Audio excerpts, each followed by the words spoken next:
First, pour the water into a pot or large pan and bring it to a boil. Next, pour 1/4 cup of sugar into the boiling water and stir until it dissolves. You'll need to keep adding 1/4 cup of sugar and each time stirring it until it completely dissolves in the water. You'll want to stop adding sugar when no more can dissolve into the water. You'll know you are getting close to this point when sugar stays on top of the water and falls in clumps to the bottom of the pan. The mixture will have a cloudy tint by the end. Each time you add in sugar, it will take longer for the sugar to dissolve.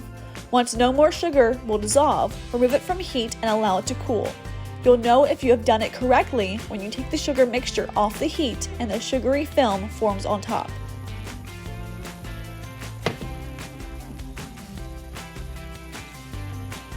Here is some cool science for you while you wait for the sugar water to cool down. When you mix water and sugar together, you are creating a supersaturated solution.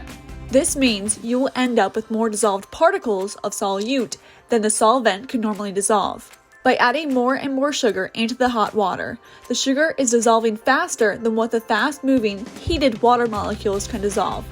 This creates an imbalance in the solution. There is now more sugar than water in the mixture. As the water cools, the supersaturated solution helps kickstart the crystal growth. Now once the mixture is cool, pour it gently into the glass jar.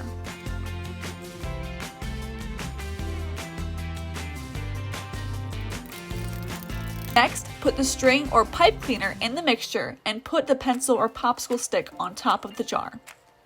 As sugar particles begin to settle, they join and form crystals with the other sugar molecules. Then they begin to crystallize on the string or pipe cleaner. As water evaporates day by day, the solution becomes more saturated and crystals continue to grow. The rock candy crystals grow molecule by molecule. You will also be able to see the crystallization both on the bottom and side of the jar. The key is giving them lots of love and time to grow. This is the worst part of the experiment, waiting. You'll need to wait 5 to 7 days for the sugar crystals to completely form. If you have enough patience for that, you are in for a sweet treat.